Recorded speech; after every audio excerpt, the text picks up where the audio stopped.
کن جگہوں کو عمومی جگہیں کہا جاتا ہے، وہاں جانا کیسا ہے؟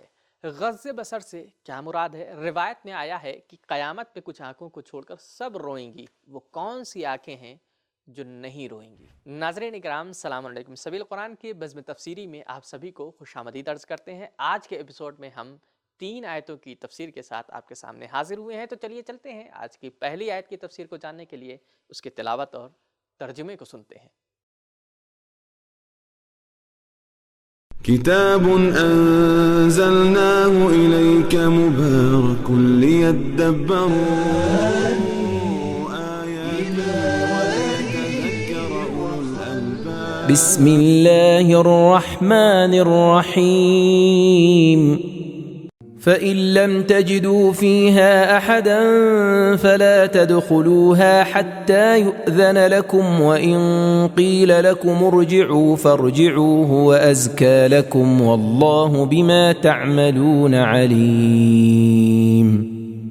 پھر اگر ان گھروں میں سے کسی آدمی کو نہ پاؤ تو ان میں داخل نہ ہو جب تک کہ تمہیں اجازت نہ مل جائے، اور اگر تم سے کہا جائے کہ واپس چلے جاؤ تو واپس چلے جاؤ، یہ طریقہ کار تمہارے لیے زیادہ پاکیزہ ہے، اور تم جو کچھ کرتے ہو اللہ اسے خوب جانتا ہے۔ تو یہ تھا آیہ کریمہ کا ترجمہ۔ آئیے بڑھتے ہیں آیہ کریمہ کے پیغامات کی طرف اور انہیں جاننے کی کوشش کرتے ہیں۔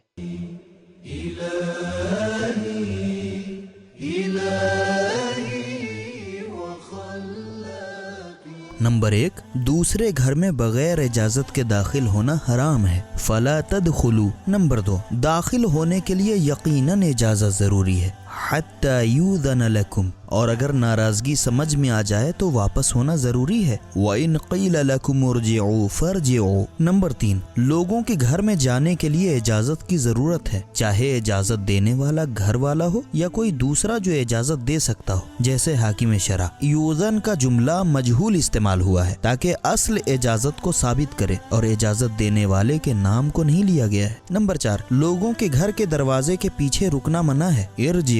نمبر 5، بن بلائے مہمان کو واپس کرنا، قبول نہ کرنا جائز ہے، ارجعوا۔ نمبر 6، صاحب خانہ کی معذرت کو قبول کر لینا چاہیے اور خود کو زبردستی مہمان نہیں بنانا چاہیے، ارجعوا فارجعوا۔ نمبر 7، صفا، قربت اور بیجا توقعات نہ رکھنا اخلاق اسلامی کی برکتوں میں سے ہے، ارجعوا فارجعوا۔ نمبر 8، کبھی انسان کی بھلائی اس کے سر پھوٹنے میں ہے، ارجعوا هو اذکى لکم۔ ہر واپسی ہار نہیں ہوتی ہے۔ نمبر 9، اجتماعی ربط و ضبط کا معیار طہارت اور پاکیزگی ہے، ازکى لکم، خدا کا امر نہیں کرنا پاک ہونے کا سبب ہے۔ نمبر 10، خداوند متعال کا ہمارے کاموں کو جاننا ہمیں شادباشی اور ڈرانے کا سبب ہے، بما تعملون علیم۔ تو یہ تھی آیت نمبر 28 کی تفسیر۔ آئیے چلتے ہیں آیت نمبر 29 کی تفسیر کو جاننے کے لیے اس کی تلاوت اور ترجمے کو سنتے ہیں۔ ليس عليكم جناح أن تدخلوا بيوتا غير مسكونة فيها متاع لكم والله يعلم ما تبدون وما تكتمون۔ ہاں، البتہ ایسے گھروں میں داخل ہونے میں تمہارے لیے کوئی مضائقہ نہیں ہے جن میں کوئی رہائش نہیں رکھتا جبکہ ان میں تمہارا کچھ سامان ہو، اور اللہ اسے بھی خوب جانتا ہے جو کچھ تم ظاہر کرتے ہو، اور اسے بھی جانتا ہے جو کچھ تم چھپاتے ہو۔ ناظرین آئیے بڑھتے ہیں آیہ کریمہ میں پائے جانے والے نکات کی طرف اور انہیں جاننے کی کوشش کرتے ہیں۔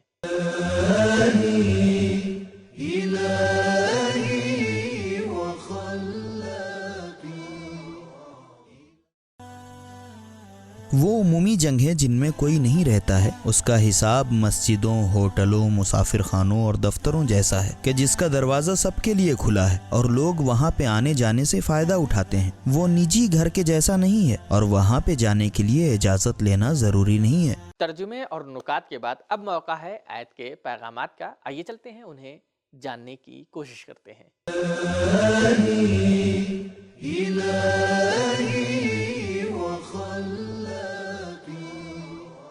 پیغام نمبر 1، عمومی مراکز پہ جانا بغیر کسی کام اور مقصد، آوارہ کی طرح سے چکر لگانا منع ہے۔ ان تدخلوا بیوتا غیر مسکونۃ فیہا متاع لکم۔ نمبر 2، عمومی جگہوں پہ جانے کے لیے خدا کو مد نظر رکھنا چاہیے اور جاننا چاہیے کہ خداوند متعال ہمارے کاموں، ہماری فکروں کو دیکھ رہا ہے۔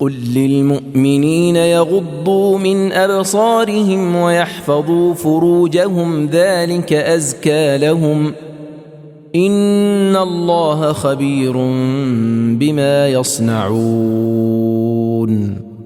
اے رسول صلی اللہ علیہ وآلہ وسلم، آپ مومن مردوں سے کہہ دیجئے کہ وہ اپنی نگاہیں نیچی رکھیں اور اپنی شرمگاہوں کی حفاظت کریں، یہ طریقہ ان کے لیے زیادہ پاکیزگی کا باعث ہے۔ بے شک لوگ جو کچھ کیا کرتے ہیں اللہ اس سے خوب واقف ہے۔ تو یہ تھا آیہ کریمہ کا ترجمہ۔ آئیے چلتے ہیں آیہ کریمہ کے نکات پر روشنی ڈالتے ہیں۔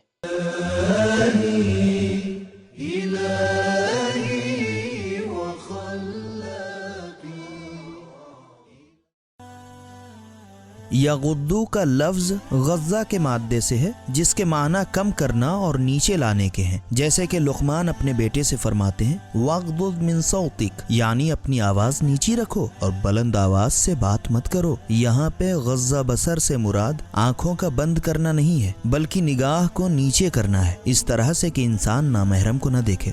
فرج سے مراد یہاں پہ آگے پیچھے کی شرمگاہ ہے کہ جس کو دوسروں کی نگاہ سے چھپانا چاہیے، اگرچہ حفظ فروج سے مراد دوسری آیتوں میں زنا سے بچانا ہے، لیکن اس آیت میں روایات کی بنا پر اپنی نگاہ کو بچانا ہے۔ نگاہ کے بارے میں کچھ روایتیں پیش خدمت ہیں۔ حضرت امام علی مرتضی علیہ السلام نے فرمایا لَكُمْ أَوَّلُ نَظْرَةٍ إِلَى الْمَرْأَةِ فَلَا تُتْبِعُوهَا بِنَظْرَةٍ أُخْرَى وَاحْذَرُوهُ الْفِتْنَةَ، پہلی نگاہ پڑ جانے میں کوئی حرج نہیں ہے، لیکن پھر دیکھتے رہنے میں اشکال ہے، اس لیے کہ فتنے کا سبب بنتا ہے۔ ایک حدیث میں آیا ہے کہ ساری آنکھیں قیامت میں روئیں گی سوائے 3 آنکھوں کے۔ نمبر 1 وہ آنکھ جو خدا کے خوف سے روئے۔ نمبر 2 وہ آنکھ جو گناہ کے وقت بند ہو جائے۔ نمبر 3 وہ آنکھ جو خدا کی راہ میں بیدار رہے۔ صحیح بخاری میں آیا ہے کہ رسول خدا صلی اللہ علیہ وآلہ وسلم نے فرمایا لوگوں کے راستے میں نہ بیٹھو، تو کچھ لوگوں نے کہا ہم بیٹھنے پہ مجبور ہیں، تو آپ نے فرمایا کہ پھر اس کا حق ادا کرو۔ پوچھا گیا کہ کیا ہے اس کا حق؟ آپ نے فرمایا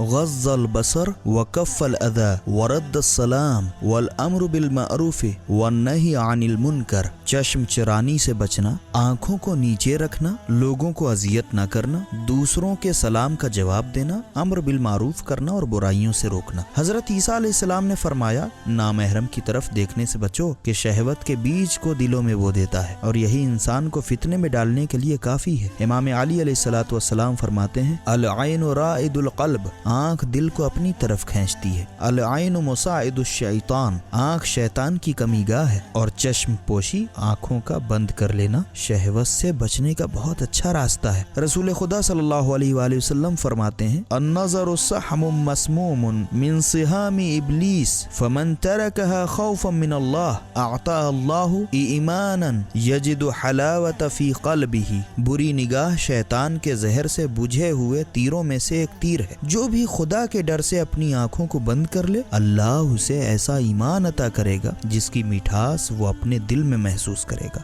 رسول خدا صلی اللہ علیہ وآلہ وسلم نے فرمایا جو بھی اپنی آنکھ کو حرام سے بھر لے گا قیامت میں اس کی آنکھ کو آگ سے بھر دیا جائے گا، لیکن یہ کہ وہ توبہ کر لے۔ نکات کو تو ہم نے جان لیا ہے، آئیے بڑھتے ہیں آیہ کریمہ کے پیغامات کی جانب۔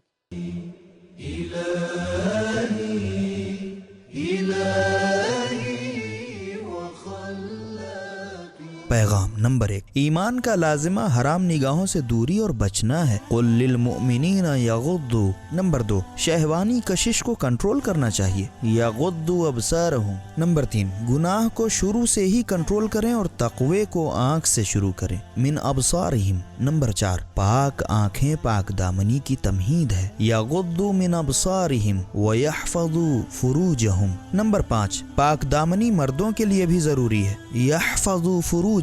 نمبر 6 چشم چرانی اور بے حیائی انسان کو معنویت پہ جانے سے روک دیتی ہے، یحفظوا یغضوا ازکا۔ نمبر 7 ہم ہمیشہ خدا کے سامنے ہیں، خدا کے سامنے گناہ نہ کریں، یغضوا ان اللہ خبیر بما یصنعون۔ تو ناظرین آج کے ایپیسوڈ میں ہمیں یہ معلوم ہوا کہ غض بصر سے مراد اپنی آنکھوں کو گناہوں سے بچانا ہے، محفوظ رکھنا ہے۔